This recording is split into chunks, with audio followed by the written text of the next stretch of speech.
Saat itu keranjang anyaman digunakan untuk membawa makanan dan minuman dalam perjalanan panjang. Ketika kita mendengar kata hampers, maka kita langsung terpikir akan sebuah hari perayaan. Di Indonesia, budaya saling memberikan hampers ini terjadi saat Natal, Lebaran, dan Imlek setiap tahunnya. Namun sejak kapan ya tradisi hampers ini ada? Dari mana asalnya ya? Yuk kita cari tahu. Hampers merupakan suatu kotak berisi makanan dan minuman yang diberikan sebagai kado. Kotak untuk membuat hampers ini biasanya terbuat dari anyaman yang tertutup rapi dengan hiasan yang cantik. Hampers pertama kali dikenalkan oleh William the Conqueror yang memerintah pada abad ke-11. Hampers berasal dari bahasa Prancis yaitu hanapier, yang artinya keranjang untuk piala. Saat itu keranjang anyaman digunakan untuk membawa makanan dan minuman dalam perjalanan panjang. Karena harus melewati perjalanan yang panjang, melewati daratan dan lautan, maka keranjang makanan ini harus kuat dan tahan lama. Keranjang tersebut terbuat dari kayu konvensional karena bobotnya ringan namun tahan lama. Tahun 1800-an, tradisi hampers ini mulai muncul pada saat momen perayaan Natal untuk memberikan hadiah. Awalnya keluarga Ratu Victoria dari abad ke-19 mengubah hampers menjadi barang mewah yang diberikan sebagai hadiah. Sebelum kita lanjut videonya, jangan lupa klik tombol subscribe dan tombol loncengnya ya. Setelah itu, tradisi memberi hadiah menggunakan hampers ini mulai populer di kalangan masyarakat biasa.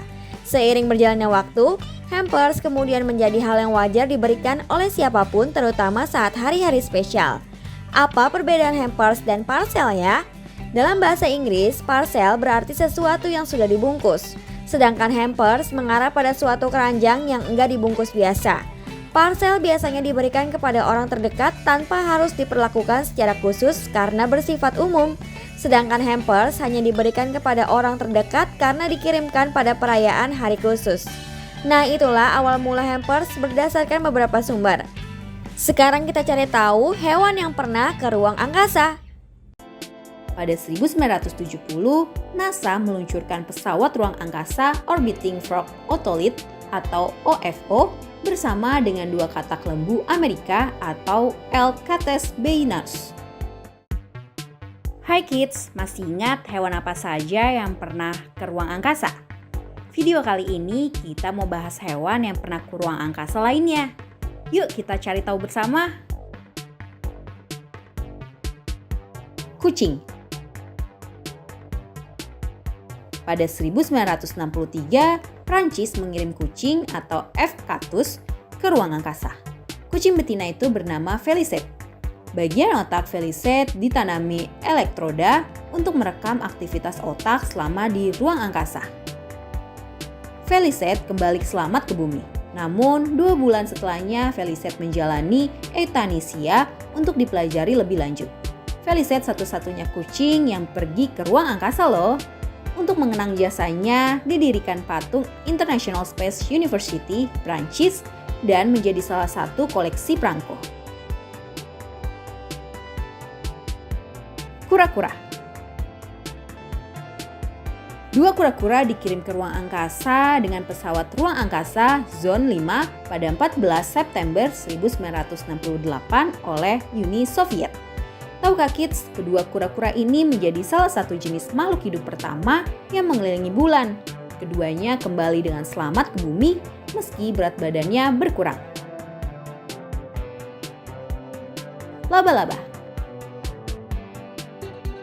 Pada tahun 1973, Arabella dan Anita menjadi 2 laba-laba pertama yang berada di orbit bumi sebagai bagian dari percobaan Skylab 3.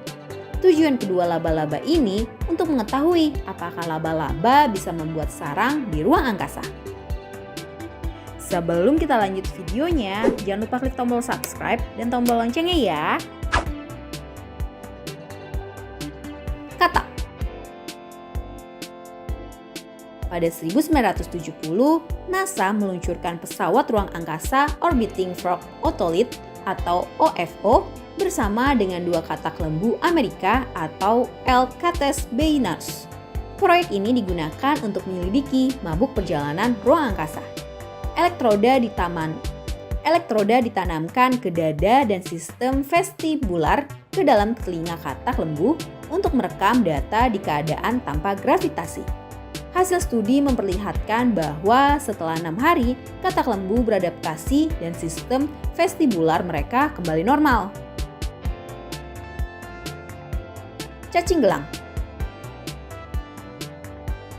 Cacing gelang jadi makhluk pertama yang selamat saat memasuki atmosfer panas bumi tanpa perlindungan apapun. Sejak saat itu, cacing gelang sering digunakan untuk mempelajari dampak perjalanan ruang angkasa pada organisme. Tardigrade. Pada 2007, ilmuwan menemukan gebrakan baru di bidang biologi dan antariksa. Beruang air atau tardigrades menjadi makhluk hidup pertama yang dapat bertahan hidup di lingkungan ekstrim ruang angkasa. Sejak saat itu, beruang air sering ikut misi ruang angkasa. Saat SpaceX meluncur pada Juni 2021, beruang air juga ikut ke ruang angkasa.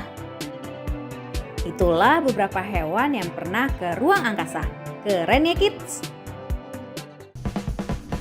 Sampai di sini dulu ya videonya. Jangan lupa like, komen, subscribe, dan share ke teman-teman lainnya ya kids. Bye-bye!